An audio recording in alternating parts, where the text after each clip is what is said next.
sidewalk and green space. I'm going to call the meeting to order, and I don't want you to move then.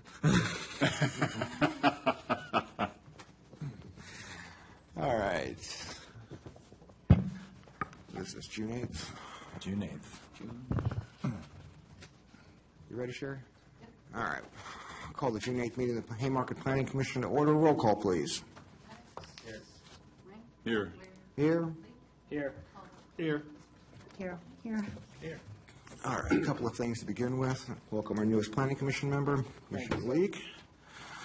And since we have the town engineer here and she's decided to speak on power poles, I do have a question for you. I will try and answer it for you. The existence of multiple poles next to each other is not what was presented in Dominion's initial plan.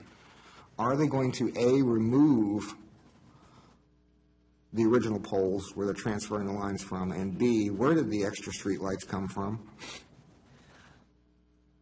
In terms of the poles, yes, the duplicate poles will be removed. What happens after Dominion relocates their utility, then what happens is they'll cut the top of the pole off, and then the next utility has to come and relocate theirs. And once all the utilities are off, the original pole will be removed. So I'm assuming that's Comcast and Verizon? Yes. Have we been in contact with both of those? What happens is that when they came and made a presentation to the council, and according to that, what happens is they fill out there's an online system how they all communicate, and that's how the other people are notified that the work is being done and it's their turn to relocate. Even Dominion said that they didn't provide us contact info for the other utilities. We asked for a time frame, and Dominion stated they have no control over when the other utilities will come and relocate them. They just notify them, then they come out and do it. The street lights? The streetlights, when you're talking about extra streetlights, which ones, I'm not sure The which. additional overhanging? Okay, I have been in touch also with Dominion twice, several times actually, where we have these overhead Cobra streetlights. I met with them actually at the actually the chief of police was the one who pointed out that we have all these extra lights. I met with them back in February, and things don't go fast. But I wasn't working with the people that are doing these lights. So what happened is the lady I was working with, Jerry Brooks, asked the town to go ahead and submit a work order for these people to remove the additional overhead Cobra street lights. And then also at the request of the chief of police, we're going to relocate one at the first pole down Hunting Path Way in front of the Mexican restaurant, and then relocate another one at the QBE corner of Blight Drive. So it'll be more in concordance with the plan as it was presented? Okay. Yeah. Okay, that was it. Okay. All right. Minutes, so entertain a motion. I make a motion to approve the minutes from Monday, May 11th, 2015, for the Haymarket Planning Commission. Is there a second? Second. Discussion? All in favor? Aye. Aye. Passes unanimously. Citizens' time. Any citizen who wishes to address the Planning Commission, please step forward. Oh, Oh, May 28th, too. Yeah, that's right, because we had the work session. amend your motion. We've already voted on it. You want to just go ahead? Go Make ahead. a motion Do to it approve again. the minutes from Thursday, May 28th, 2015, for the Haymarket Planning Commission work session minutes. Second. All in favor? Aye. Aye. Citizens' time. If there's any citizen who wishes to address the Planning Commission, please step forward at this time. Seeing none, we'll close citizens' time. ARB update. ARB update, we see that we have before us the Haymarket Ice Rink. This did go before the ARB. There were some minor modifications that were requested. Contractor had no problem with seeing that, the owner. So the ARB is, at this point, fine with it. I believe that is what is germane to what we're doing. Council update, Mr. Caudle. Yes, sir.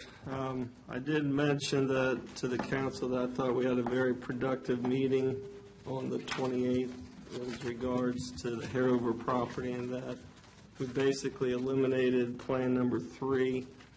I shared with them the general consensus was to make it user-friendly, kind of less is more, and thank the Planning Commission for the work that they've done. I thought It was probably, in my estimation, our most productive work session to date. So, not that the Dominion wasn't, but this seemed like it moved a little faster, so I thought it was productive. I'm anxious to see what comes out of further discussion, especially after our field trip. Thank you. New business, Haymarket Ice Rink, Mr. Schneider. Mr. Chairman, Commissioners, you'll see in your packet a summary memo. This was a phased expansion of the second rink on the backside. There was a previous plan to expand the rink and do some additions on the front. The applicant went back and revisited the design and layout, access, and came up with a revised plan that's before you. For some of the newer commissioners, essentially we require a preliminary plan and a final site plan. So the preliminary plan had the previous development program and the phased expansions and additions. With the final plan, they did change. They kept more or less the same footprint, but changed some elements. The commission had originally vetted a reduced landscape buffer next to the Winterham property to the east, because that property, eastern property boundary of the rink crosses both commercial and residential properties. It requires two different buffer requirements. One would be a 10-foot setback, one would be a 25-foot setback. So rather than trying to create an interrupted buffer, they created a uniform screen along those properties. A lot of that vegetation has died, and as part of this plan, the applicant will bond the rest of the landscaping with the phased expansion. Lighting pretty much stays the same. Parking configurations more or less in the same fashion. Some of the issues we had to deal with was water coming off where the old railroad spur used to be. If you're standing in the front of the building, when it used to be 84 lumber, there used to be a kind of a dip where the railroad tracks came up and they offloaded lumber. That area takes a lot of water. I'm supposed to not talk very close. I got in trouble for talking too close. So that water goes down across the Durham property down into the creek. So it took some re-engineering to try to deal with the water before it left the property. What are some other things we dealt with? Updating some of the water systems, some of the electrical systems, outdoor enclosures for a lot of the equipment. A lot of the chillers you see out there today that has the plywood around it, those eventually will go indoors.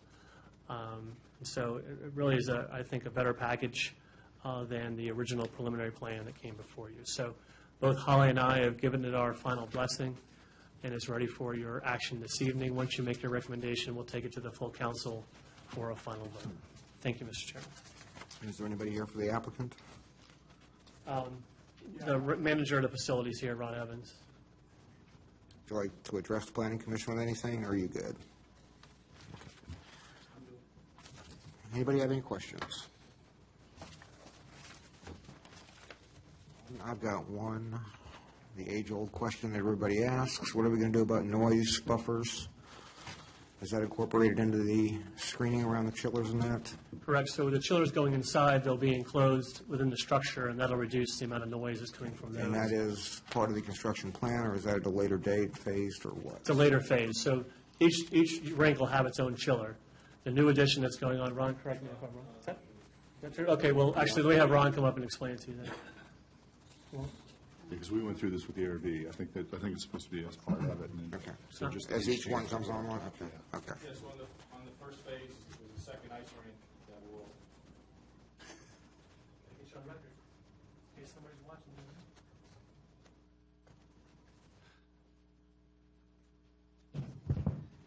Musical microphones. in the first phase, there's a second ice rink that will have a chiller that will have the capacity to keep both ice rinks cold. Once that's up and running, we will take the old chiller out, and it will not be there anymore. Okay. We have to install the new one before we can take out the old one. Okay. Right, my understanding was that the chiller was going to be inside, but there was, the heat exchanger was going to be on the ceiling, on the roof. Correct. Yeah, There's some type of tower above. yeah. Right, so and then in terms of screening, they're going to, some of the screening that had died, they'll reinstall it as part of this plan. Lighting on the exterior of the building, what's that?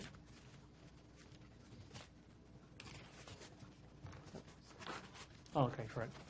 So part of it, they have a dehumidifier out there right now. They also have a outdoor propane storage. So essentially, along the inside of the building where the office trailer used to be, they're going to have an enclosure that's there to screen a lot of that outdoor equipment. A lot of the ice that you see out there in the parking lot today, that won't longer be the case, correct? With the addition of the new rink. So, Mr. Chairman, you would also there was a fence that was supposed to go along Mr. Durham's property with the preliminary plan along the south side. Okay. I don't know if you remember that discussion. Originally, they were just going to reduce the yard down to 0, and the commission recommended they put a board fence along there to screen the two uses, and they will be doing that. That still existed in the plan, correct? Correct. Okay. I believe there's also going to be a pro shop or something like that. Is that going to impact parking? That was included with the tabulations. There's a percentage of accessory uses that are allowed as part of this use. Okay. That was used to determine the parking requirements. Okay. Where is, the ice that we've seen out in the back, where is that going to be going? Is there going to be no more ice like that, or? There'll be a snow pit inside the building that will melt the snow. Okay. Any further questions or comments? I'll entertain a motion. I do have a draft motion in the packet for your use if someone wants to use it. Someone, what? Actually, Holly put together, I'm sorry. Here. Right there. Oh, you got it? I think that's the right one.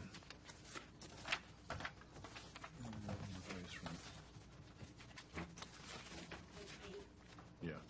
I have it. You want to do it? I move that the Planning Commission recommend approval of the final site plan, FSP 201400508, Haymarket Ice Rink Expansion. Final site plan, prepared by Christopher Consultants and dated April 2014, revised through May 29th, 2015. Is there a second? Second? Discussion? You beat me to it. Hearing none, roll call, please. Yes. Aye. Aye.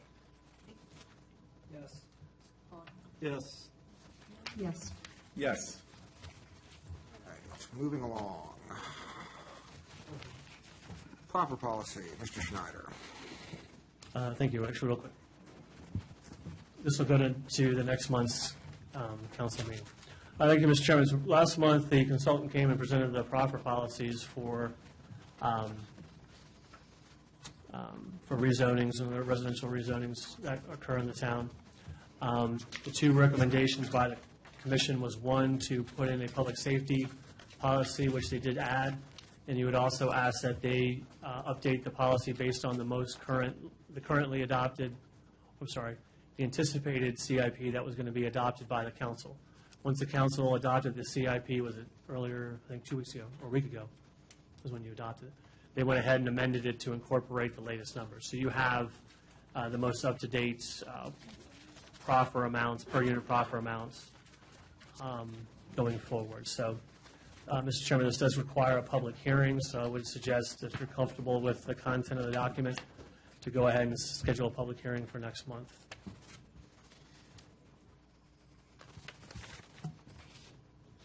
Fourth of July holiday is Friday, not Monday, right? Correct. Because the 4th is a Saturday. Fourth is Saturday. If there's no objection, I'll instruct the clerk to advertise a public hearing for the matter for July 13th? Okay? So be it. Okay, no other questions about it? Everybody's okay? I think we pretty much beat that horse to death, haven't we? Yeah, it's still, Mr. Gravit's not here this evening, but Mr. Gravit represents the interest for the fairground property. And I think he had some objections about one of the incentives for coming into town was very low amount. Even with these adopted policies, they're still $15,000 to $20,000 less than what would be charged in the county. And I think his concern, or what I try to explain or offer to him, is that while we're not building schools, we're generating students, and we do have an impact on the local school system. So there's a reasonable expectation that we would look to see how any new residential in town would impact the schools and other services. So that project is still in its infancy. What's going to come before you is probably as soon as next month is Robinson's Paradise, and that was the rezoning just north of town on the west side, Jordan, where Jordan Lane is, Walter Robinson Lane. And so probably as soon as next month, you're going to start seeing these policies applied to a current project, so. When you say it's in your infancy, the other thing that we asked about was some kind of an arrangement with the county, since we're not going to keep some of these funds, in terms of handing these over. Has the council sought legal help, or has any motion been made on that? I think the order of operation is to first adopt the policy, and then they'll work through whether or not they choose to. This is just a guideline, it's a policy, it's a recommendation. And certainly if the council says it's not worth going through if it's too much of a challenge to work up with an agreement, basically be I forgot the term, but some sort of legal agreement with the county that we would accept it and redistribute it to them. Mr. Rick, we did talk about how we could designate it and receipt it and make sure it went to the proper area. Right, to where we wanted to get it, right? So Would it not didn't just go into give some it general to the fund. county Yeah. and it gets sucked into the black hole. It would Right. actually go to the local fire departments, and we did discuss that. Yeah, okay, thank you. And stuff like the schools, there was, back when we had Alexander's Keep come in, they had given dollar amounts. The school had preferred the money come to them to be redistributed across where the need was most, and the preference was to have the money, the town preference was to have the money go to those schools that are within the service area. So the town attorney, Martin, had mentioned that that is a possibility, that within those proffer guidelines, we can say this money will go to schools that serve the Haymarket area, or some other more specific language so that it's not going into a kitty and we're building schools over on the east side. There is language either in the existing policy or in the resolution for the adoption of the previous one. Exactly. So, okay. Okay. So we'll bring that to you next month along with the previous resolutions for that background. Without objection, I'm going to skip over the Hanover Master Plan and leave that to the end, get all this other stuff out of the way. Comp Plan. That's just a placeholder till we circle back around after the Dominion discussion's over. And I think I mentioned earlier, we're working, having our on-call planning services to start a overhaul of the plan. So we'll continue to leave that on there so we update you. Okay. And the planned land use will be next month now? Correct. We started to put together a lot of the information that was asked for last month. There was, given the shortness of the commission or the council meeting, we weren't able to get it all together, so. Okay. All right. Development updates. I included in your packet, Mr. Chairman, John Marshall Commons. This is the residential rezoning east side of town. I did provide a cover memo to go through some of the basics of what they're asking. The applicant came before the council last fall, it actually came before the commission last summer, and I included in this packet the PC's letter to the council, which outlined concerns regarding transportation, student generation, some other elements. We had expected that the council was going to come back and address some of the council and commission's concerns. For whatever reason, the applicant chose not to do that. They have asked to now go forward to the County Planning Commission on June 17th, which is next Wednesday. Not much has changed since you had seen it last time. They're offering the townhouse units on the east side of the commercial center. They're offering the multifamily units on the side bordering Pace. They're doing the traffic circle. They're doing some other proffered road improvements in the area. They had previously offered to build some pedestrian improvements along the Pace West School. Those are showing up on the concept plan, but not in the proffer statement. We had also asked them to coordinate the stormwater ponds handover with the Alexander's Keep. There's a pond back in the back, an underground system. So the project manager for the county I spoke with, he mentioned that they're likely to recommend denial of the project. The amount of residential that they want to do is not proportional. That whole area is basically a regional employment center, and you see some of that elements that's out there and has a much lower ratio of residential that's expected as part of it. 25% of the FAR, I believe, correct? I think what the applicant is saying that, hey, there's just not, because so many parcels are out there, it's unreasonable to expect that you could assemble all those parcels and develop them under a single plan that the plan prescribes. So in the county staff report of the planning commission, there's a section about local jurisdictions and what do they comment on. So I did already give them a heads up that we had, voiced concerns about transportation, pedestrian connectivity, student generation. So he's done a brief summary in that.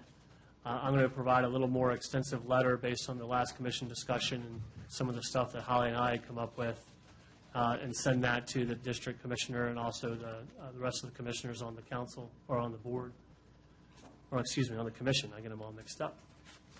Supervisor Canlin is tentatively recusing himself because of some of the improvements on Pace West that the applicant had proffered. Again, I don't see in the proffer statement any of these commitments to build a trail, so he may or may not decide to vote at the end of the day. So the pros of this, there's some advantage to having traffic circle. There are some concerns about the volume that would go through it. Having residential right on the fringe, we get the benefit of having more people walk down our sidewalks to our businesses. And with that additional revenue, we can offset some of the costs of providing police, because just outside the boundary, typically the town would likely respond quicker than a county vehicle, police vehicle. But having them on the edge of town is we don't have to provide all the other taxes to support them. So there's some advantages of having on that fringe. Taking out the amount of commercial that they're taking out, it reduces the inventory. We've got a lot of unbuilt commercial area in and around the area, in and around this kind of the triangle of 66, 29, and 15. So the more we take out of the inventory, the more that makes our commercial more attractive. On the flip side, there is the additional students. Our schools are somewhat overtaxed. Does increase some of the residential traffic in the area. Would likely play on some of our public services like the police that we told about, even with the tax revenue. So I think the position we've taken so far is to simply say, here are some issues or concerns, and really not giving a thumbs up or a thumbs down either way. So thanks for the long explanation there. So we're looking for you tonight. If you had any other comments in addition to what's already in the packet, please let me know. Once the County Planning Commission votes on it, they'll send it up to the Board of Supervisors. And I expect to take this to the council for a formal recommendation before the Board of Supervisors votes on it. So. Any questions? Oh, leaves it to me. Joy. What, other than that, I don't see any businesses on here? I think everyone is aware of my issues with it. I think we're going to need to update the comments a little bit in that there is no chance that the 13th high school gets built by 2016 now, and probably not anywhere before 2018, if not 2020. So I don't see any relief for the high schools in this area anytime in the near future.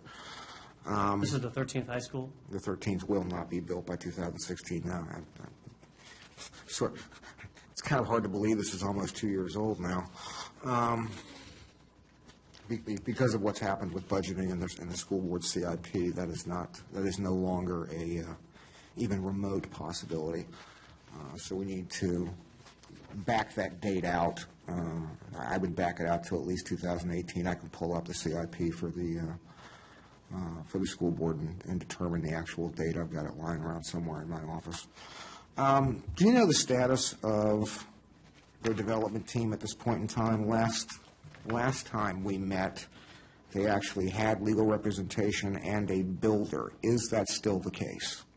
Van Meter is the contract purchaser, but Walsh Colucci and Roy Barnett of Van Meter Companies is no longer representing the application through the legislative process. Ed Wilburn is, I believe, representing the ownership of the lots that are out there. He's a former district commissioner or district supervisor. And there's the engineer, Ross Ratliff, and I forget the name of it, but it's basically an individual and an engineer facilitating it through the process. As a professional planner, do you find that somewhat unusual on a project of this scale? Given the amount of units and how it's going to change the context of the area and the traffic circle, those are not insignificant improvements. So I did find it different that they would not have legal representation. But it's not uncommon.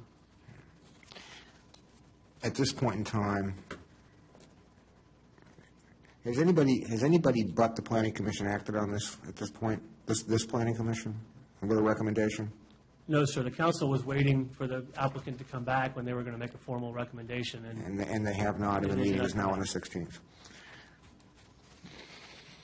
and again, they echoed some of the concerns of the commission with regards to, Yeah, student generation I traffic. remember. I remember. Given the unusual time constraints and the circumstances, would you be at all uncomfortable presenting the comments to the County Planning Commission on the 16th? From the commission? Yes. Yeah, I can outline those for them, correct. So, and I also have some staff concerns as well that we can outline for them. So, Live at the Planning Commission at the hearing, because I'll be attending as well. And I welcome anybody else who wants to drive all the way to the McCourt Center to do that. It's a real fun evening. I wonder how jammed their schedule is. So we'll just take it, deliver the comments, and I guess we can update these and forward them back to council again for, next month. I don't think it's going to go to board hearing anytime soon. now it'll take 3 months to go to the board. So why don't we readdress this next month? We can update our comments and forward them for action, and they can be delivered in sufficient time for the county board to address them. Sound like a plan? That's what I expected, yes, sir. Any objections? All right. So if you could, please just take these materials with you, write any notes you have, and we'll, again, update the statement letter next month. Okay. I do want to, Mr. Chairman, real quick, under town planner update, I passed out, or Sherry passed out to you a memorandum for the sign ordinance. Okay. It is actually 3 documents. You'll have the memorandum, which kind of outlines the work program. At the back of the document, there was a summary of issues and recommendations, which basically go through, here's what we heard in the community, and here's how we addressed it. And then the document in the middle is actually the draft framework for the new sign ordinance. So quite a lot to get through, but we wanted to go ahead and informally hand it out to you tonight so that you can start to look through it, and there's some interest in the community at looking at it as well. When do you want to schedule it for an actual agenda item? Well, that was a question too, is that the consultant, I don't believe, was available on the 13th, so they wanted to offer up some other dates for them to possibly come and walk through the changes with you. My sense, having done this in the past and how contentious and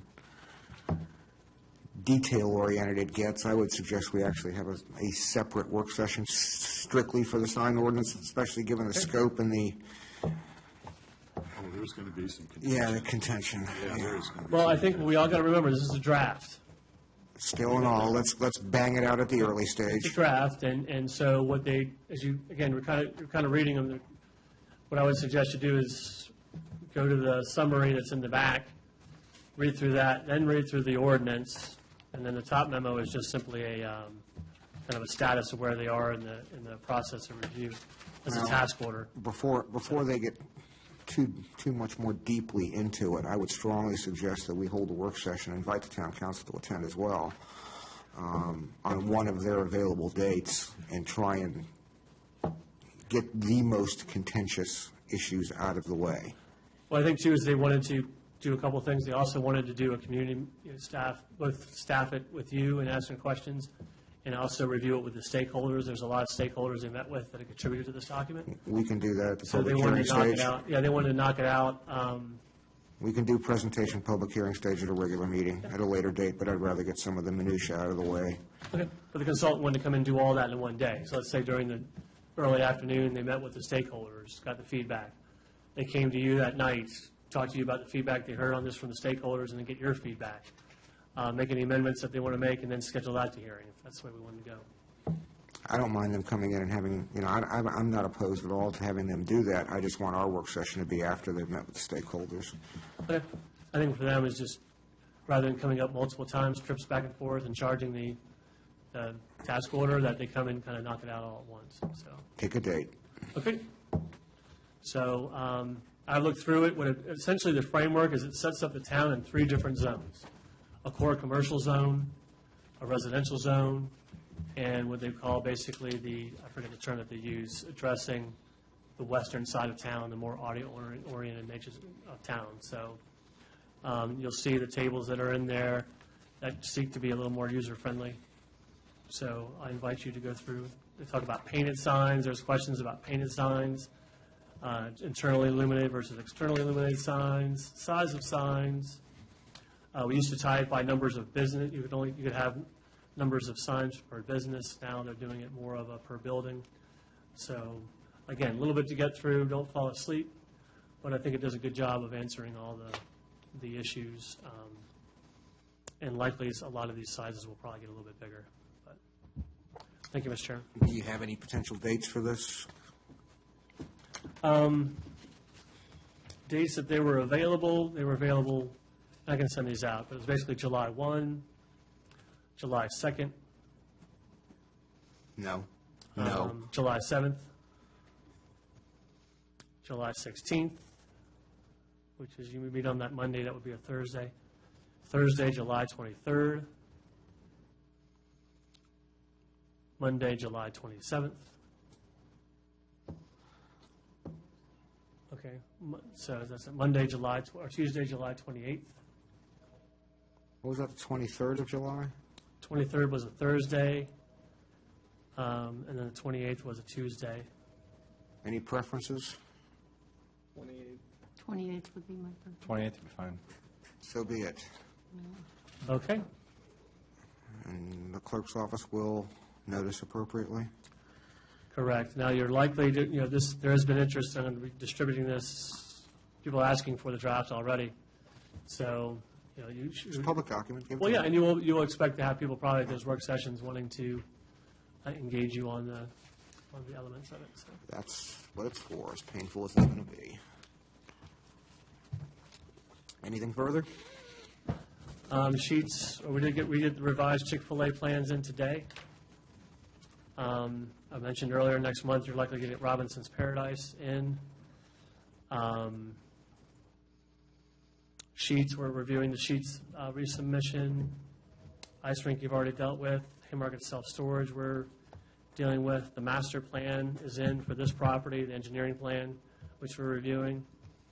There also- Significant changes from what was previously scoped? No, we talked about last month that there was some discussion of removing the building in the back. So that'll come to you as part of that discussion. And we're also Holly's working on the Connolly project. That's the trail that's going to go along Jefferson and tie into the bridge when that's done. Payne Lane and Winterham? Payne Lane, I've not heard back. Winterham, you'll see there, if you guys have been by there lately, they've got a contractor in there. They're getting ready to repaint it. They're going to paint a little bit of a different color scheme, which had some concern, but at the same time, they're trying to get it to pop and really make some, distinguish it. But if you have a chance to go by, they're doing a good job. They're putting all the hardware back on, the original hardware, shutters, fixing up the porch, doing some landscaping. The building along Fayette Street, they put it out to bid. We approved the construction plans. That was the sister building to the building that's over where the AKT is in the salon. With elevators this time? It's with elevators, but the cost was too high. So I think part of the issue was that building is very busy. It's got a lot of articulation. And so when I talked with the new owner, I was like, I can't remember why, and I don't want to say busy, but a lot of the cost was all those different materials and bump outs and articulation. I don't remember the town mandating that it had to look that way. Also, too, the number of units. They have a lot of three-bedroom units that, as you get higher in the number of bedrooms, you start losing some of your revenue. So they were wanting to possibly looking at doing some studio apartments instead of the 3 bedrooms and basically take away from, there's a third building in the back that has second and third floor residential, but doing a plan amendment to basically steal units from that and put it in the building along there. So I think we're going to reach out to them and say it's not the town necessarily that's keeping you from building it. If you want to go back and revisit your plans and stay in the same footprint, then we're more than willing to work with them on doing that. I just don't want to run into the building code issues with the elevators again. No, that was part of the cost, was the elevators. Okay. Drew up the cost quite a bit. Okay. All right. Because Other than I that- think it's part of, it's now, I think it's actually set in stone. They have to have them as a result of what happened at the previous one, but, okay. That's all I have, thank you. All right. Oh, the train, did you see the train coming through this weekend? From my deck, could I miss it? You know what I'm talking about, the 611 train, the old steam train? Yeah, no, I You guys didn't hear it? I was sitting out on my porch, and I could hear the different whistle. Like, that's not a regular train. And it was an old 611, if you go to fireup611.org, it was, 40s and 50s, one of the last, It's the last existing one in use right now. exactly. So they ran it back and forth, I think 6 trips, Saturday and Sunday, you could pay. Unfortunately, it was expensive. It's $110 for one person and $800 and change for a suite or cabin of 4. But you essentially rode the train out. From Manassas to Front Royal. Yeah. So, but, we went down and looked at it. It was pretty cool. I mean, it was loud and steamy. And so anyway, I'm sorry, Mr. Chairman, that's all I have. Which brings us to the last item, which is the Hanover Master Plan. Okay. So,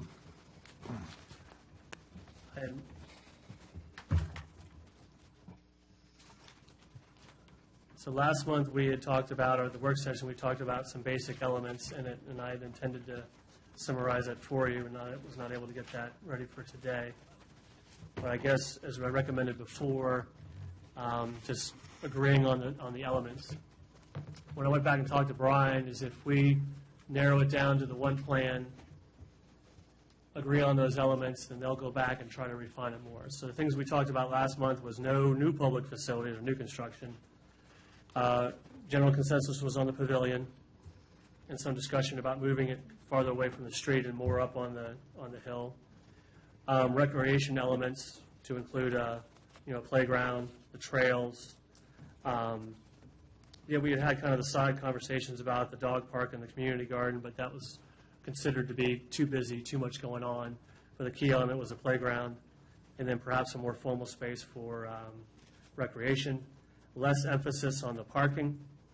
It's kind of the minimal that we need to meet ADA and some other basic parking requirements for people with disabilities or other mobility issues. A single entrance. We talked about having a single entrance matching up with Haymarket Station versus having that one over where the police department is. Less landscaping. The plan seemed to heavily emphasize new landscaping and didn't use as much as the existing landscaping, so kind of de-emphasizing that element.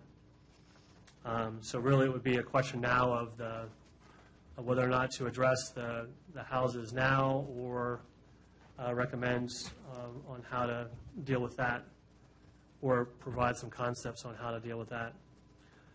Really, in my mind, it's going to be a phased plan. Talk about the phase 1 being just cleaning up the property, maybe phasing some of these other elements so that the key being that one doesn't interrupt the other. So if they wanted to recommend authority, we wanted to recommend kind of a priority of work for the council to look at it, because you can't finance this all at one time. So, Mr. Chairman, after any more comment on it, I can do is kind of do a summary letter, have you guys take a look at it, and send it up to the council. So Let's go around since everybody had the walk today, so let's go around and see what everybody's got to say. Mr. Carroll, anything new, changes? I was impressed by the number of mature trees that are salvageable and would add to, I think, the whole ambiance of the area. At the same time, there's an awful lot of dead wood that needs to come out of there. I don't know if it would be worthwhile having some type of a landscape architect take a look at it and make recommendations as to both the type of greenery we would like to have and which ones are salvageable. So you want to incorporate essentially a selective tree save in? Yeah. Save the trees. No objection to that. Can you add that to your list? selective tree save, and we had talked about earlier about trying to open up the space. So certainly part would be selective tree space based on health, but do we want to give some preferences in terms of creating more open spaces, Well, or? To add to Mr. Carroll's comment, I was going to suggest what I said earlier over at the Hanover property is you've got a tree line separating the two houses. Bring some of those down, choose the healthiest of the healthiest, and I'd say at least take half of them down, create more open space. So remove the delineation between the two At properties? least half of those. Yeah. Not all of them, just half of them, a little more than half. More than half. Probably more than half. Yeah, I think But I have to. I think that does create a problem in terms of now between the houses, what is going to go there? Is that pavilion idea, that would remove all the trees. Well, I think Well- part of that is what do you do with the houses also. I think what before we make a final determination on the trees, I think there needs to be a concept of what is the architectural structures that we're going to have there, and how do those blend in with the trees. I think your idea was kind of a good one, where you got those nice trees over there by the church side. If you put the pavilion on there and utilize that shade and that heavily contoured area and didn't have to level it out for a playing field, that would probably be a good blend of the existing trees and the pavilion that we talked about. So I think you really have to take a look at what features you're going to build there and how that works into the trees. But and right now, that would be my recommendation, is you leave what's possible there and put the pavilion on that side of the property. Essentially where the food pantry house is? Somewhere in that area, yeah. I mean, again, I'm not an architect and I'm not an arborist, but I think that's, Well, no, this is the feedback that I think we can take and send it back to them, and they can yeah. put it in the vernacular. So selective tree trimming, removing some of the intensive landscaping between the two buildings. Right. And then with an element of kind of the pavilion, maybe not so much centering it, but maybe moving it over toward the east, the west side, to capture more of the tree canopy that's out there today. Still sit on High Point too, so. Yeah. And I think that also, well, we haven't gotten there yet. We'll be getting there. We'll be getting there. But I think that also, part of it would be to eliminate as much site disturbance as possible. If you take that contoured land, because you either have to turn it into something flat, or you leave it alone, or you do something, depending on what you want to do with it. But in terms of grading the land, minimize the grading that you can do to create that Frisbee field or that football field or that, I like that the open space. fact that there is a hill there. I mean, it's far greater than I really thought I was going to be. As you're looking at it, it's almost, well, it appears flat. But when you get there, it's quite elevated. Yeah. And yet the slope is nice. You can be out there running around and playing with the kids and doing that sort of stuff. It's not like the little hole Marshawn dipped into. Some of that would have to be. Yeah, that's holes. Yeah, and I think that's the thing, that my feeling is the less grading that's done towards what I'm considering the back of the site, since the front of the site close to the street is the levelest area. If you're going to create a playing area, grade that, leave the contour, leave the trees, put in the pavilion, So limit the site disturbance to the Yes. greatest expense possible, so. Anything further? No, I'm good for now. Ms. Carroll? I know we're yet to discuss the fate of the two houses, but one of the statements we have so far is no new construction. And we talked about the need for public bathroom facilities. If we do eliminate them, or if we even keep them, it would seem that we would need to take half of one of the houses just for public facilities to accommodate the size of the pavilion. I'm just throwing that out there. As I understand it, if you're going to have adequate public facilities with the pavilion.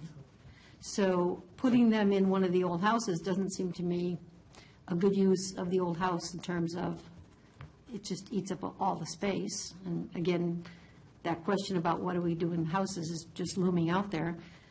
But it may mean that we have new construction. It may mean that we have new construction in terms of some sort of ADA, totally modern bathrooms for people to use that goes along with the pavilion or somehow is complementary to the pavilion or adjacent to it, or we figure out what the use is. So I think it's more if there's agreement on the element, I guess, to kind of repeat it back to you, what I hear you saying is that if there's going to be some need for some sort of service support facilities that, how does that play into it? Right. Or that it be part of that. And I think, again, going back to the architect, they can, take that and say, is there utility in using those, or do you add on to it? Do you do a new space? So if that's a common element that you're looking for, then we can take that back. Right, because that sort of contradicts the no new construction. statement. I mean, I 'cause mean, that you- would be like a modest, I don't think you're talking about a 8,000 square foot. no, I mean, but Joe was saying you needed, say, an adequate number for both male and female, as well as handicapped accessible ones. And the adequate number was surprisingly large if you had a pavilion for 250 people. And he's the expert, so. Well, it goes back to.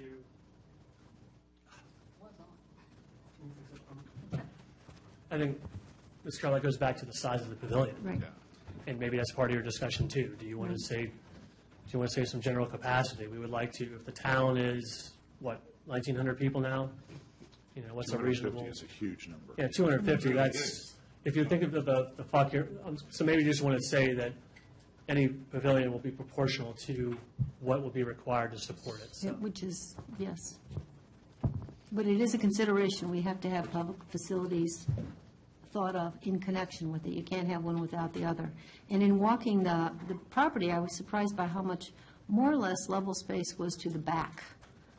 That could be without some of those trees.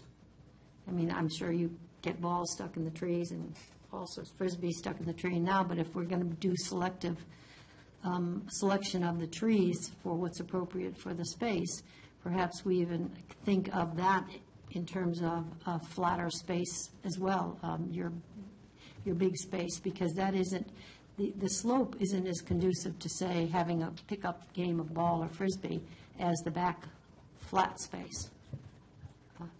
So the preference would be to maybe emphasize the rear of the property for more of a formal play space, if that's an agreed upon element?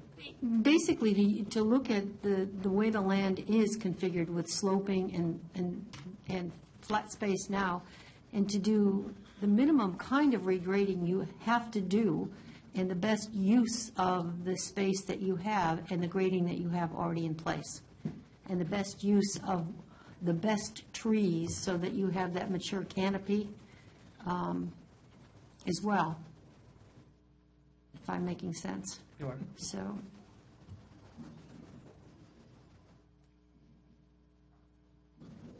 So basically, to say it back to you, if we're going to have any sort of support facilities, be in scale with whatever, Right. be in scale with whatever's either pavilion or other sides of the property.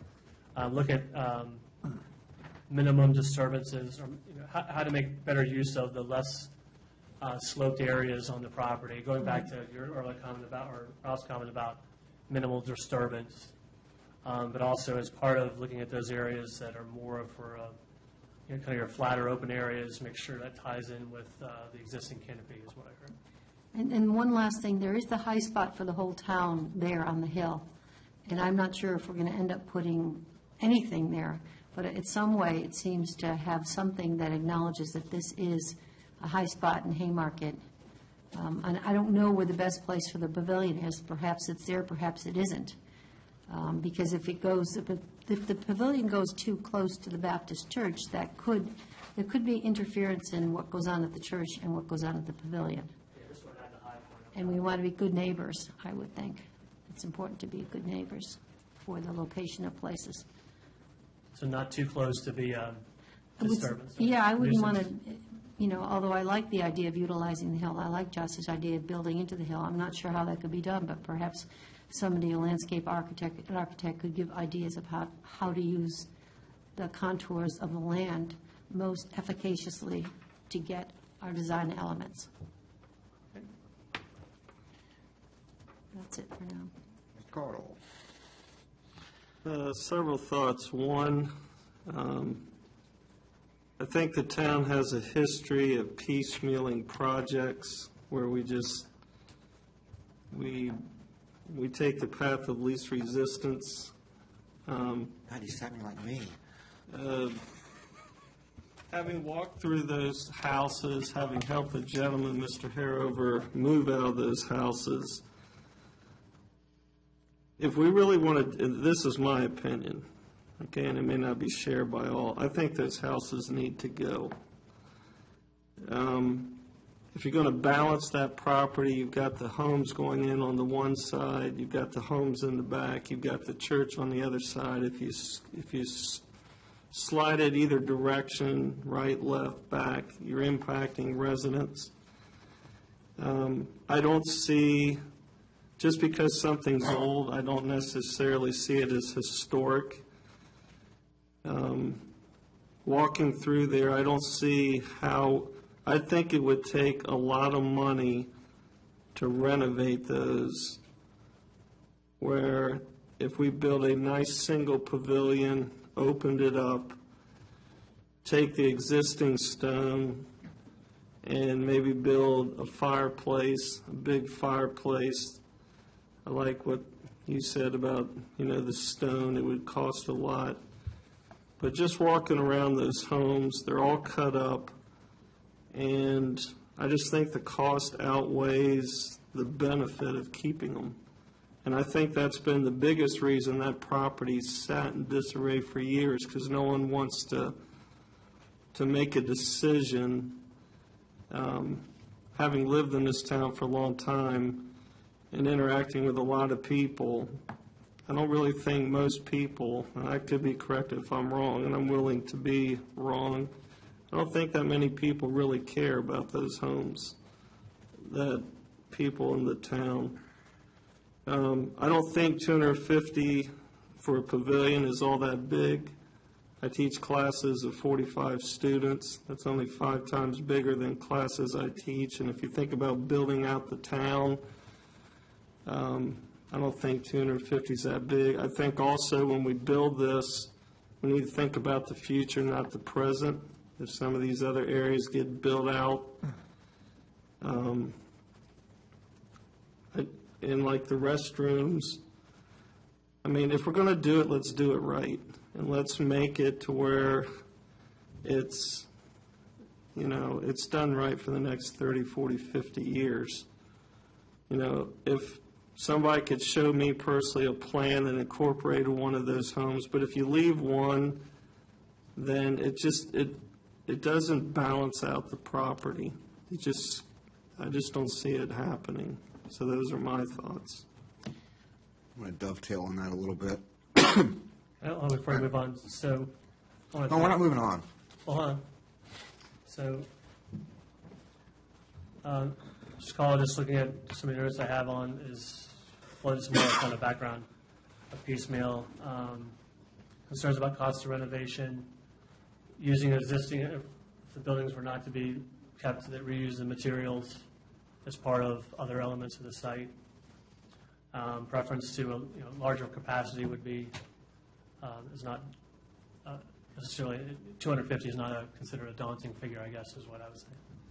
Well, and then more of an eye toward not only dealing with the present, but how would this meet future, build out or population with the town. So. Well, Matt, I keep hearing the S word called storage. We have enough storage in this town to sink the Titanic. We don't need more storage. We need open places where people can access. The town, I can't see dumping a lot of money into one of those homes to create storage. We already have storage. I mean, our future grandkids or children aren't going to go play in a storage shed. And you're talking about the storage, the sheds out back? Well, all that needs to go. It should have gone years ago. I can't tell you how many times kids go back there before the police put the padlocks. It was the local drug hangout. I just think the biggest thing, we keep beating around the bush until those homes are gone. In my opinion, it's just always going to be the irritant on the hill. But again, I'm speaking for me. But I don't think I'm that far off to a lot of the residents that live around there either. So I will stop. All right. Like I said, I was going to dovetail on that. I agree. I absolutely agree. And I think one of the problems that we've faced for years is because everybody is so afraid to do something with those houses, you've got to address the elephant in the room, and that's the existing location of those houses. The existing location of those houses, it simply isn't conducive to reusing that property or doing anything with it. If you're going to be tied to the houses, you are so limited in what you can do with the parcel that it's almost not worth discussing. So, I mean, it's almost to the point where it's a threshold question. If the houses are going to be maintained, then we're engaging in a waste of time here, because we're not going to be able to adapt that parcel to a use that everybody wants to see, or everybody purports they want to see. That's a recreational one. Perhaps you save one, maybe, I don't know. I've kind of thought about it. It gets into the balance thing. I don't think that's going to work. But, I mean, I think that's one of the threshold issues that we're going to have to address. And I think when we're considering this, it's not simply the cost of construction or repairing those buildings or adapting them to a different usage. My guess, I wasn't too far off last time we did this, was somewhere between $250,000 and $290,000 to do it to what we wanted to do.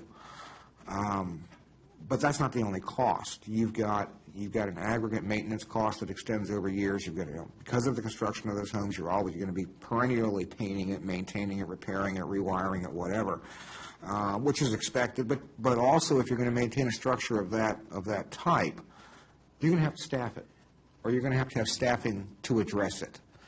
Do you lay that additional burden on existing staff? Do you create more staff simply to address that facility? I don't know. I mean, that's a question for the council to answer. But on the other hand, if you've got an open pavilion that doesn't have that kind of maintenance requirement and that kind of staffing requirement, you don't have the expense that goes with it. It just occurred to me sitting here talking about the bathrooms. If you're going to save anything, save the garage. How hard would it be to turn that cinder block garage into a public restroom facility? The square footage is about right. Close. Yeah.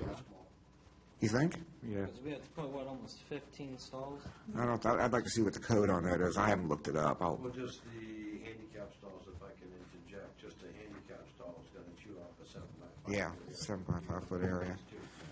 That's a 2-car garage, so yeah, still tight, but something to consider. And there is there a requirement for a public restroom facility in a park?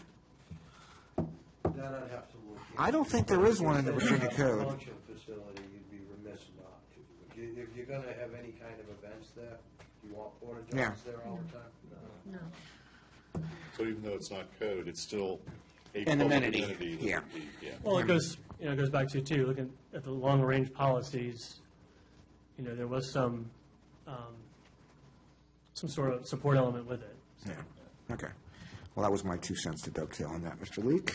I agree with Mr. Cottle, Mr. Ware. I think that the 2 homes, I think that we should take them down, and put in a good-sized restroom and do it the right way, not to just try to gut them, re-put in a new foundation, and then rebuild them there. I think that we should definitely need restrooms there, especially, if we're wanting to put a picnic area, have a pavilion area.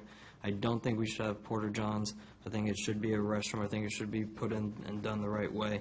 I like the idea of having the pavilion. I agree that with Ms. Carroll. I don't think we should put it too close to the church. I think that we should have enough separation and or a, not necessarily sound barrier, but some type of barrier between us and the church then to where our noise or the pavilion noise would not then interfere with the church. That's about it.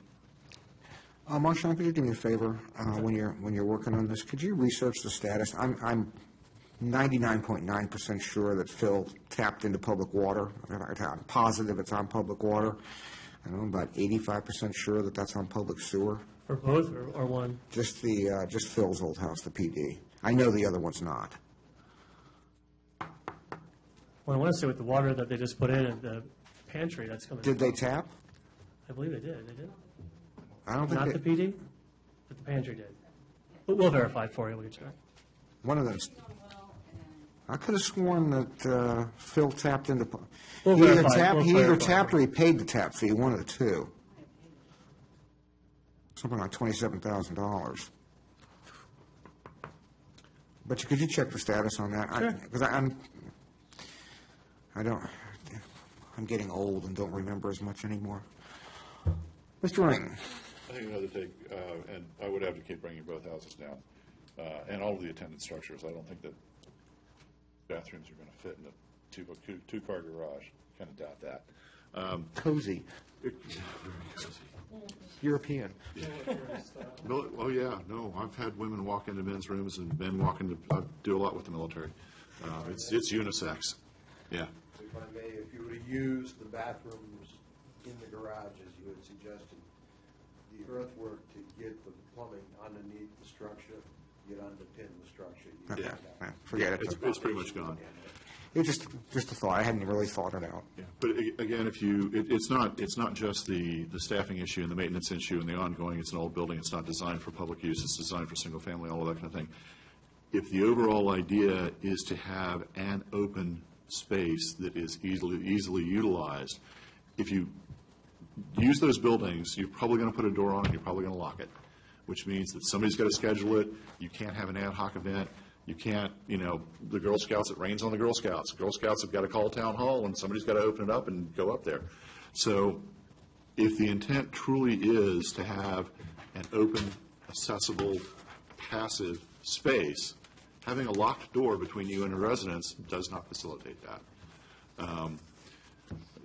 The bathrooms that we're talking about, I grew up in Great Falls Park. They can be bad, but you're right. You got to have a bathroom, but they're not going to be clean amenities. Also, if you use those houses, we mentioned tonight one of the things we're talking about is stoves. Okay, if you got a stove, you've got insurance issues.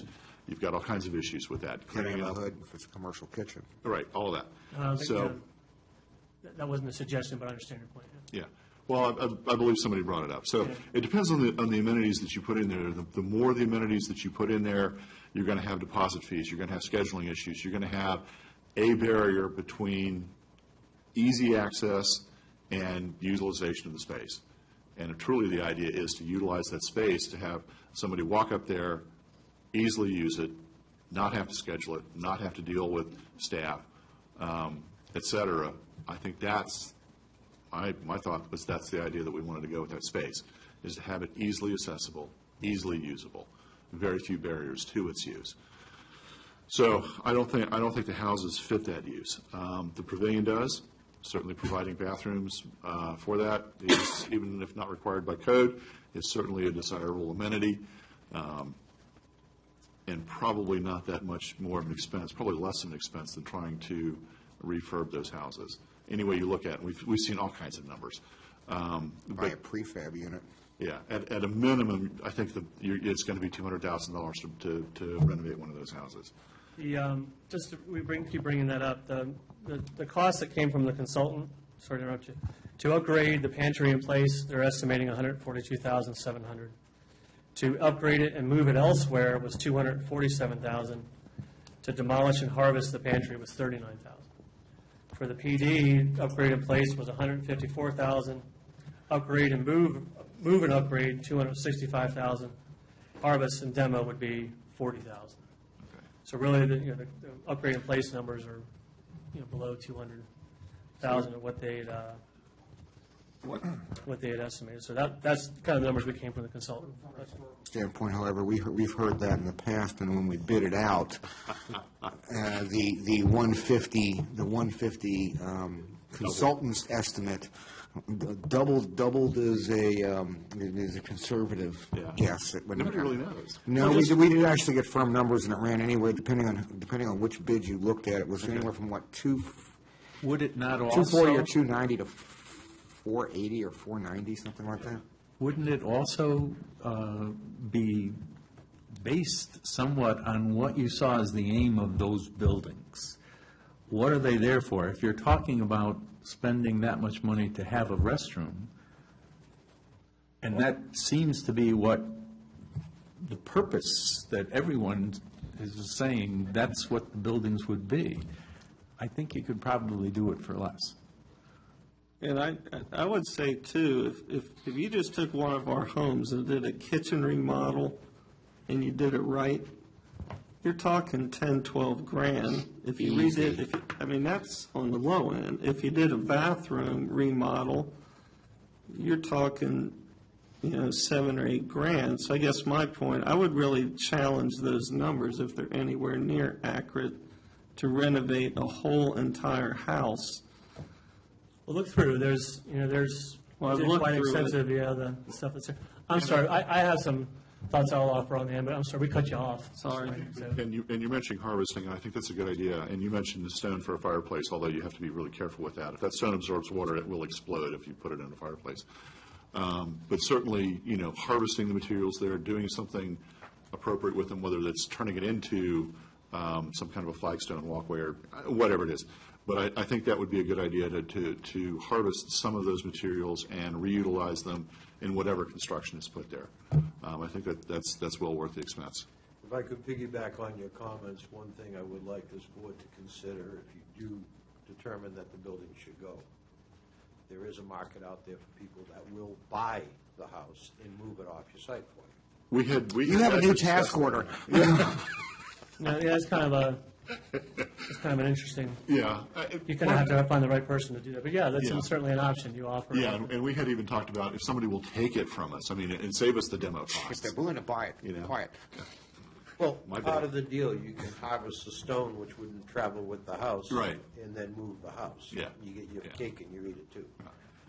And that, again, that was a recommendation. So whether you demo the house, or whether you sell the house, or whether you let someone take the house to minimize the expense. And like you say, structurally, they're basically sound. They're not code, they're not what we need, but, they're basically sound. Those are good houses. So I think that would be, again, summation, demolish both houses, harvest the materials, and again, it's all along the lines of easy access by the residents, minimal ongoing maintenance in terms of physical plant, and also staff. I really object to staff being allocated and paid for simply to schedule access to a building. And that's really what you're doing. Because you're right, town's got more real estate than it knows what to do with it.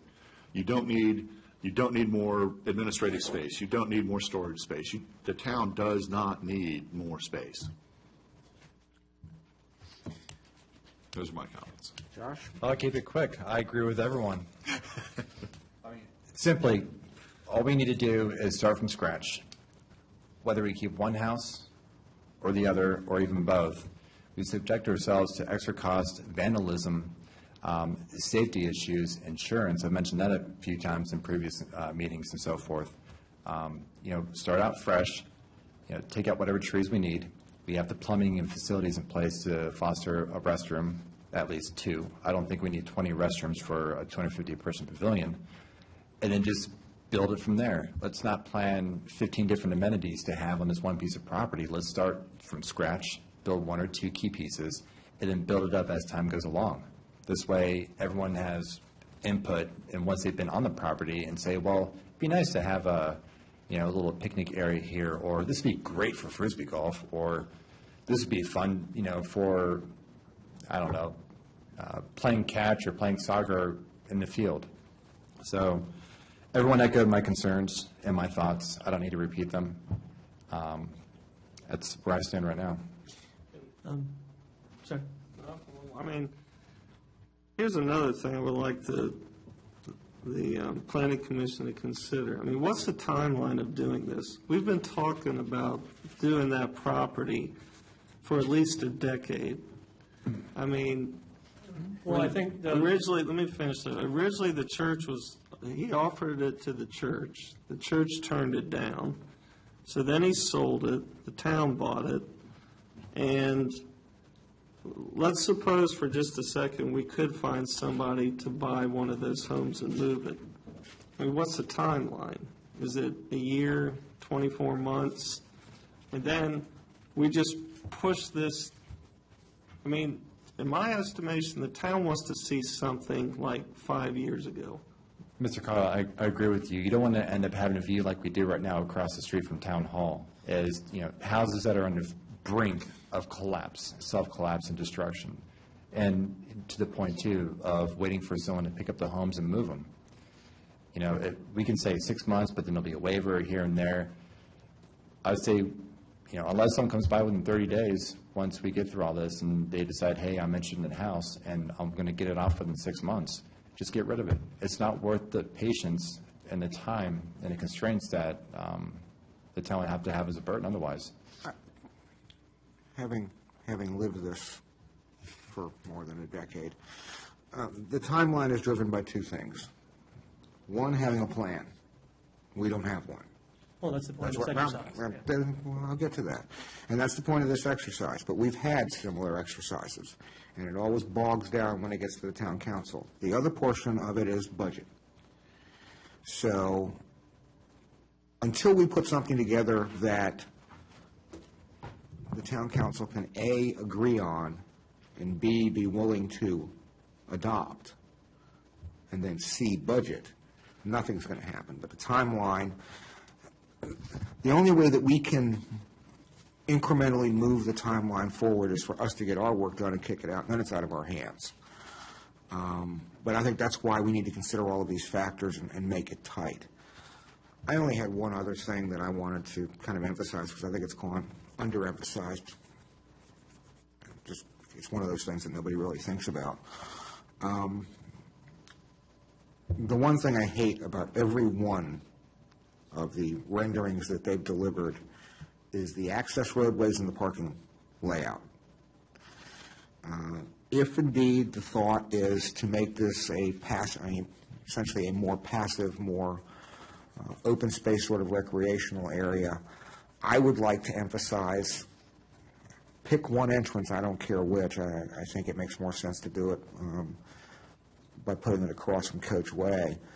But do a single entrance, limited parking, and off to the edge. Not in the middle of the parcel, preferably not on the back of the parcel, and certainly not on the front of the parcel. And to echo your concerns, did everyone get a nice perspective when you were sitting in front of both houses, how open it looked, how green it looked? You saw very little concrete or gravel, and it's just the little small driveways going into the house, just wide enough for one car. So imagine that and widen it by another 10 to 15 feet. And that would be your almost baseline parking as it's expressed here in Proposal A. It's at the end of the day, you'd have no green and more concrete than you know what to deal with. Mr. Schneider. Okay, so, Mr. Chairman, you talked about just reemphasizing the entrance locations. So one of the questions, too, was the phasing. I think to answer your question, Mr. Carl, I'm going to stand up. It's easier for me to do this. The time that I've been here, I think the fact that they've actually earmarked money, hired a consultant, we've had the charrettes before. We've earmarked $250,000, $375,000 in this year's budget for engineering. I would think, and I call it the low-hanging fruit, doing just the basic property maintenance is something you could allocate $5,000 or $6,000 for and get that done, hire an arborist, hire someone to go out there and quickly get some utility off the property. So to me, and maybe this is a later recommendation, because I expect this is going to come back to you. The way I saw this happening is the basic concepts from the commission. You've narrowed down which one elements that are there. What I didn't realize is we still have money in the consultant budget to come back to take these elements and refine it. This wasn't meant to be the final plan. And ARB is going to evaluate their recommendations. We're going to take all those up to the council. The council weigh in on, say, okay, there's general agreement on these elements. Architect, go make it work. If we want to do a single entrance, if we want to do parking, if we want to lessen the landscaping, play more on the existing vegetation, emphasize the pavilion, less stress on incorporating the houses. That's what we have money in that to do. So let's let them go do what they want to do. But out of that, I think you would want to prioritize what matters first. Again, the low-hanging fruit, in my mind, getting the property cleaned up. The second part, to me, the playground, the pavilion would be the two biggest bang for your buck. People could readily use those rather quickly. And then, at the same time, demo the buildings or do some of the other facilities that are part of that. And I guess where I would ask, too, is if when the houses are gone, what's the expectation? Would it just be open space? What would be in place of those, or what would be the recommendation in place of those? Because right now, if we move the pavilion back, it'll just be the additional open space for the area. Was there any mindset on what that would be? You kind of answered the question right there. If you're talking about removing the homes and what we're going to do with that space and moving the pavilion back to kind of off-center to where the tree line is, that's kind of what the purpose is. You flatten it out, you build a pavilion around there, whether it's closer to the PD or closer to the food pantry, depending on landscape and so forth, and you just grow from there. But I don't expect the houses and the pavilion to be built before those homes are destroyed and the land is flattened. Well, that's the next thing too, is I'm like, we paid the consultant to come up with ideas. I'm going to speak to you both as a resident, as my planning background. We've had these conversations already. We have the opportunity, why not let them come up with a concept for you and decide whether or not it's even worth it? If there's a general agreement, we talked a couple of times, save all or nothing. Let's say, look, what can you do with one house being left? Architect, it's in your budget, we don't have to spend any more money. Give us your best shot based on these elements. Concerns about one taking one away, disjoining the symmetry of the property, wanting to emphasize the pavilion. Why not go back at them and let them do it? Have them give it their best shot. You don't spend any more money. I think, and my training tells me that the town, there is value, and we talk about historic. To me, it's that streetscape. What are we trying to create? As each of these buildings come down, whether they're sightly or not, you take away the provenance. You take away, and really the elements that create its uniqueness, ugly or not, are taken away. So I think in this opportunity where you say, yeah, there's no utility in keeping both. But if there's a way to look at, and I'm not saying commit to it, I'm not saying commit monies to it.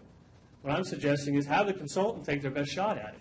And if they come back and they say, well, given on what your directive are, it doesn't make sense and you haven't spent any more money. But I think you have the opportunity to really create and think outside the box and set an example for that when the rest of these properties come in, you can say, look, we're able to do the charge of providing this public space. We were able to find a cost-effective way to use either the harvesting elements or reuse one of those structures, either it's an entirety or pull it back. You don't necessarily have to maintain it there. So I would ask that the commission, as part of it, take all this forward, saying the preference is to remove those elements, but to challenge the consultant to try to figure out a way, if we agree that some sort of service building be there, whether it be restrooms or some other, have them give it your best shot. As an alternative? And I think Yeah, I just say, keep one and go for it. And if they say it doesn't work, then you don't. the only reason I would step in is that they've already kind of done that. They've created a little clubhouse on Plan B. They had a big rec center in Plan C that we instantly said, no, we're not going to, it's not in the best interest of the town or part of the, major comprehensive plan. Now, I'm sorry. let me ask you this. Does anyone here not object to taking down the homes, both homes? And the only reason I'm asking is because I know we want to consider having one or the other, but I feel like we're just, like you said earlier, beating around the bush, waiting for an excuse to try to study a home for another month or two before we come up with a decision. Is there anyone here that thinks that we need to salvage at least one home on the planning commission? And there's no worth of at least having the consultant give it a shot. And from my personal experience with the town excels at destroying its own history. Has done it every time I've seen it. The town has never had the capability to preserve its own history. It's destroyed that building, it's destroyed that building, it will probably destroy those buildings. From a historical perspective, you don't take a Ming vase, smash it, and then put it back together with silly putty. That's what the town has done. That's what they excel at. I don't think the town will do any better with preserving those houses. If they hire an architect, if they hire all of the appropriate research staff, if they do that, and that's expensive, hugely expensive, if they actually would maintain the provenance of the house, which the town has always been incapable of, then I would favor that. Because I do. History absolutely has meaning. And the town's history is not it's well documented. I don't think it's well read. But if the town could market its history effectively, if the town would even know its history, those weren't Sears homes. That's not the Hullfish house. It wasn't the general's house. It was the colonel's house. So to me, I think a lot of it, and I'm not going to try to argue against it, I just think we miss a unique opportunity to really highlight or show how we can adaptively reuse it. And if we've already had it in our budget to have this consultant give it its best shot, why not capitalize on it? And I watched those fixer-upper shows over the weekend where people could never look at the vision of this, and that's why we hire professionals. I don't have the vernacular to talk in detail, but in my experience is that we have that opportunity, and if we can do it without incorporating more money, why not? And if it comes back and says, no, you haven't lost any more time. All right, let me ask you. I just think, I'm sorry, let me finish. So I think we're at an interesting crossroads. We've seen more interest in this town. We have 11 site plans in process. That is unprecedented. We have never had that amount of interest and reinvestment in the town. And a lot of it has to do with, either true to history or not, the provenance or the eclectic mix of things that we have in town. And we've set the example with these two, whether to fight over it or not, and whether it's intrinsic or not. We've really set the tone. And I think if we were to move forward and not vet or at least consider or throw out a plan that incorporates one of them, we've not done our due diligence to the fact that we do have a historic district. We do have plan policy that says be respectful of our town's history. Now, when we say history, it's all things, person, place, or things, development styles. That house is a Lewis house. Once you let people know that, people are going to come to town to want to see what a Lewis house looks like. There's only less more than Sears. If we dress up the property and make it an inviting space, more people are going to use that property. I think just cutting the trees down, or trimming up the trees, getting a pavilion, dressing up that site, making it available, getting the food pantry out of there at some point, I think you don't have to forget about decision on the houses. That's just going to repurpose that space and create interest. But I think we really have to be mindful of the fact that as we move all these elements and we discourage the opportunities to try to think outside the box, we're really going to lose at the end of the day the provenance that makes the town that's there. And so I think the policies support it. I think there's value in at least throwing it out there and letting them see what they come back with. I fully expect the council is going to come back and still have a final, once the concept is refined, come back to you again and have another crack at it. This isn't the final decision on this property. Once they make that forward, then we'll send it forward to the council. We'll put this $350,000, $75,000. And to your point, Mr. Cottle, that I believe the intent of this council, and certainly Brian and others, is to move expedition. No matter what the decision is, the intent is within a short order, getting out there and doing something with it. So thanks for letting me get on my soapbox. And I appreciate your banter.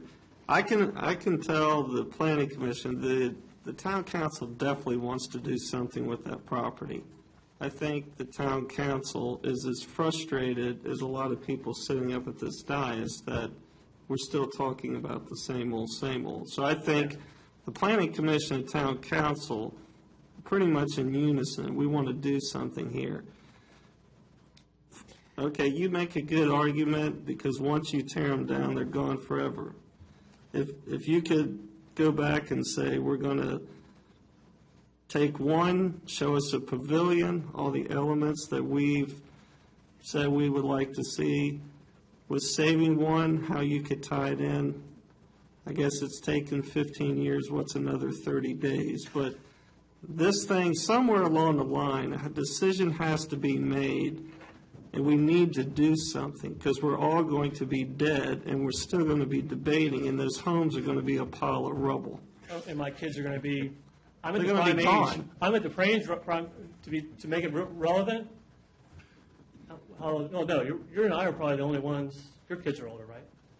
I'm not saying that public space is not for all ages, but I'm at the prime time with my kids right now, it's 8 and 4, that I'm dying, I'm itching. I can't let them run safely in my neighborhood in Long Street Commons without hitting a car. Even on Main Street, as great as the sidewalks are, I don't have a place where I'm a spaz by nature. My kids have that aspect. I want a place where I can just spin them up and say, go run around that track around here over 5 times and get them home. So I think, if anyone, I agree that if we, death by committee, death by indecision, I'm a former military man. I cannot stand indecision, but I think you're right. I think everyone's former agreeing. military, Yeah. too, and indecision gets people killed. Exactly. So I don't think anyone's questioning moving forward on it. So, but I would agree, yeah, the town staff, as much as the commission and the council, is itching to get out there and. So we've already paid money, if we have them draw 5 more plans. We've already spent the money. There will not be another dime spent drawing. No, sir, and I'm not thinking they're going to do 5 more plans. Well, I'm just using Okay. that as a, Yeah, I think all it is just refining the concept with all these elements And I think, it'd be like an option, like a subset of it, saying, well, if you were to repurpose it based on the feedback for this, or based on some elements, this is what it looked like, and if it's still, well, no, that doesn't create symmetry, that doesn't do it. No. You take it off the table and you move on. What about drawing two plans? One's with the houses gone, and Mr. Max with And the a feedback. pavilion in the middle with all of our feedback. Oh, yeah. And then another plan, That's a and good then idea. put them up on little stands, and we look at them. And there has to be a barbecue grill. If I can, if I may. I agree, and I appreciate you conceding to that, too, so. Could I just ask one more thing, too? If you're going to ask an architect or this group to go into one of those houses with the idea of refurbishing it to bring it back to its 1930s use, as opposed to having it be a part of this whole area. In other words, this house is sitting here, that's the drawing card, versus the open space that the town was talking about. You're saying the house should be the drawing card rather than the open space. No, what I'm saying is that, given the amount of space, and just even going out there today, I agree, that's a lot more open space, it's just not utilized well. Right. That is, how do you incorporate that, how do you incorporate one of those? Or is there an opportunity to take one down, claim the high ground, which is either for the pavilion or whatever we want to do, but leave that kind of off center in there? What are the options to try to make that an element, not the focus? I don't think anyone's saying that would be as a focus. The architects we've talked to, it's never been anyone's vernacular that we return that to a true-to-form 30s era Lewis home. I don't think anyone, and even the architects, are saying, unless you're going for a national register, and unless someone falls in love with the home, and no, that makes no sense whatsoever. It's more of the unique manufacturer and architectural period of the time and the development pattern of the town, when it was more of the larger lots, smaller areas, those types of things. Those are kind of the provenance. I think that if you try to look at opportunities to incorporate that in there, that's what you're trying to save. Not only could you do that, but say, look, we had this huge open space, we opened up the property, we did all these things. I'm sorry, I was rambling. Please. Mr. Maddox, the main reason my hand came up in this discussion as to who would like to see the houses stay is, I think as government, we have to lead by example. We have other historic properties and other properties in town we would like to save. If we're the first to tear them down, how do we look at everybody else and tell them they have to save them? No, We need to lead by example. And I understand exactly where you're coming from. If it weren't for the numerous blight that continues to grow like a cancer in this town, I would never have suggested tearing them down right off the bat. Looking at the use of the property, which is for recreation use, and then looking at one or two homes sitting on there, the big three things I look at, and I grew up in a planned community that had these amenities, is they're almost never going to get used. If they do get used, obviously there had to be some updates to the plumbing, and then we can't just chop off 90% of the home just to use the restrooms. But lastly, you can't have a pavilion and houses on the same piece of property, especially that close to each other. It doesn't send the right message. It just looks like that we're piecemealing a solution for the town, and to be quite honest, I've been here for about 3 years now, and I've seen very little change over here on this property. I know there's change coming along, but I'd rather see that part of town lead by example, show that we as a government can do something, create a paradigm shift, and have it useful, and not be another blight that ends up, destroying our image 5-10 years down the road. All right. Did I answer your question, Mr. Carroll? I don't think the idea of using that would be the focal point of the property. I think the idea would be it'd be an accessory or de minimis to what the overall intent of the property would be, which is supported by the plan. I'm torn then in what you're saying, because part of what I'm hearing is that you want to have the historical house that was there and is the character of the town that Ralph has mentioned. At the same time, it's not necessarily in keeping with this particular place and time and what the city wants to do, what the town wants to do with that particular space today, which is create an open space. I mean, when we sat here a month ago, I said, you know, we have to have the food pantry there. I was, in my mind, it was, really, we have to have the food pantry there. Now, after walking through that house, I said, this should be burned down. Well, Well, yeah. You know? So to your earlier point is, Food pantry, but it doesn't have to be in that house. I guess what I'm saying is, I don't know that we don't have another, if we have it in the budget, I don't know that we haven't ruled out the fact that we can do all these elements. The plan policies say incorporate all those, all the things that we've said, and also figure out a way to innovatively try to either through harvesting or doing some other way to incorporate that element there as a diminishment point. I don't think it's off, I think there's another opportunity to have the architect go take a stab at it. And if they can't make a go of it, we've at least gone back to Joe's earlier point, hey, we looked at the opportunity to incorporate I don't think having two competing public spaces up there with those buildings has a lot of utility on it. I think you either use one or you use the other. It's repetitive, it does become unnecessary, you have more maintenance property than you need. But we can go back and say, yeah, we tried to balance all these, the history, the demand for recreation, the demand for open space, the demand for pavilions. And look, we were innovatively able to come back with something that was pretty cool.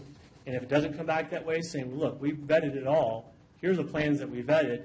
Here's the decision matrix on why we felt it was a good idea or not a good idea. And then you defend your decision moving forward when other folks come in, because I see this in Loudon all the time. It's monkey see, monkey do, and you did it for them. Why didn't you? I have that in town every day. Why'd you let them have that sign, but I can't have this sign? We have the ability to say, we figured it out. You go figure it out. So anyway, that's my. I could see a lot of the strength to your argument, Marchant, and I could see really arguing for the history of the house, et cetera, the history of this old Virginia part of Haymarket. At the same time, I'm trying to think of how can we get that, because it's not going to be a historical house. We're not going to return it to the 1930s or 29 house as it was original Lewis house. How about having the architects take some of the signature architectural design of a Lewis house and put it in some of the pavilion design? Or the Well, that's what was done with the houses that are on we're kind of an interesting juxtaposition. So the houses along Blight Drive were asked to incorporate that architecture. Now, Mike Gorman's already kind of raised an eyebrow when he said, okay, you've asked me to design it around it, and you're tearing down the exact style of architecture that you were trying to incorporate. So we're already facing kind of it's a little bit of a red face test to say. But it wouldn't be if you had a pavilion that had some of those features. Yeah. And from my teaching background, to have those features and to have that without some sort of a teaching plaque on the site to say that there were two Lewis houses on this site, because I really, really can't see keeping them, having once owned a World War I house, and every time we did something with it, it meant we had to put much more money in than we ever anticipated, because we created two problems for each one we solved. But that's a personal story. So I see I see this as a potential money pit. But I really like the idea of taking the design features, and that's where an architect's strength comes from, and putting them in our pavilion. Make our pavilion unique to Haymarket. Have those features in that design. It's a piece of history for the future. We're building not for just today, but we're building for 50 years or more. And even the bathrooms, when they're designed, they should be designed well. We don't just take an old garage and repurpose it. We make it fit on the landscape, and we make it fit the purpose, but also fit the design components. Well, and it goes back to what I said. If agreeable to have the architect take a stab at it, that's what and I forgot that was part of it. Brian reminded me that, saying this is not the end of the conversation. Pay them, make them work their money, saying, hey, maybe I hear three things. One, how do we use the space without the houses there? Because that wasn't one of the three options. Maybe the amended option is to, or in that option without the houses, say, how do you incorporate the architecture of the houses into the pavilion design? So I think we could do that.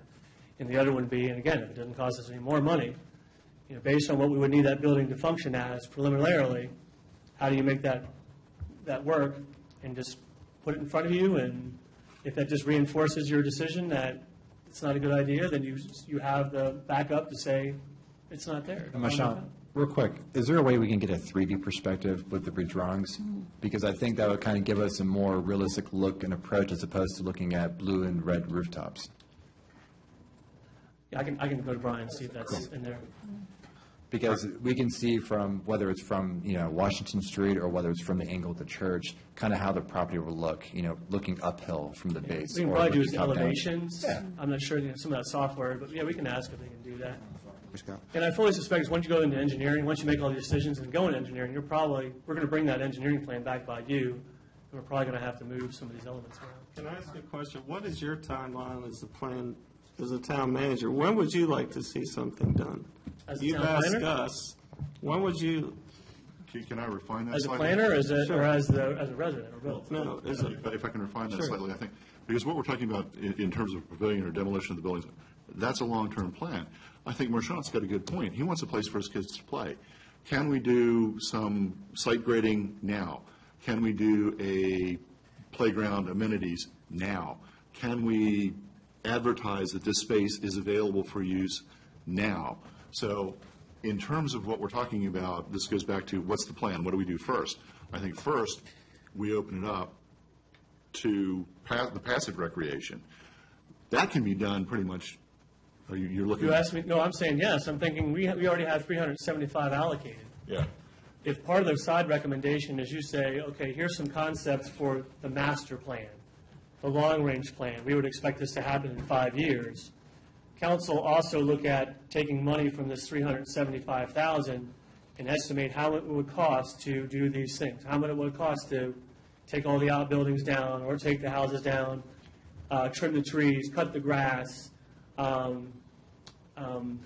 like you said, Right, and I think legal. Haymarket Yeah. Park, just a simple, we have that sign out there for spend a day in Haymarket. How much would it cost to revise that with, the Harover Park, or call it, talk about earlier architecture, pay homage to the name? Repurposing that sign out there would be, to your point, you could do that within In a heartbeat. a month. Yeah. So I think if you want to make that side recommendation, no matter what the council does, they should prioritize this work program to clean up the property and do that within, by fall, by winter, before when the construction season, I think you could do that. So you're talking about building, I'm sorry, but you're talking about building a park or building, say, a playground set and then tearing down the homes and then reopening the park to the residents. I don't see that being productive. If you took care of the current infrastructure there before you invited people along, like, oh, look, here's a playground. You don't invite them to a playground and 6 months later say, oh, you guys can't come for another 6 months because we need to demo everything and clean everything up. No, I don't think I didn't expect the playground to be part of that. To me, it was just what's taking the out structures down, all those outhouses out, I call them outhouses. All those back. Outbuilding, garages. That's not, Holly's not going to have a heart attack because you have to do some clearing and grading with the playground. What I heard you say is, what can we do with minimal disturbance and have the most bang on a buck immediately? And start bringing people in. I think as a planner and a resident, I think you could do that even before you end this exercise. You could send it up to the council and say, hey, what's come out of our discussions is a sense of immediacy, and we think these things could be done with what's out there today and not disturb any ground, not cause any E&S. Redo the sign. Just put the sign out there that says Haymarket Park. Well, that's what I'm saying, yeah, sign Because up. nobody, does anybody really know that that's municipal property and they can access it? We have to make sure the sign's done correctly, though, Ralph.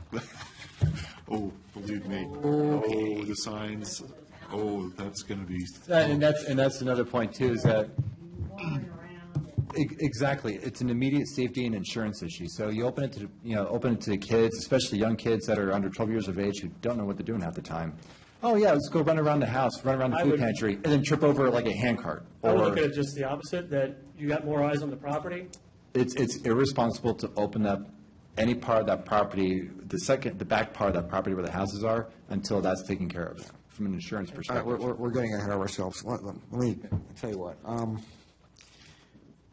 going to make a couple of comments, and then let's all sit and cogitate on this for a couple of weeks and come back.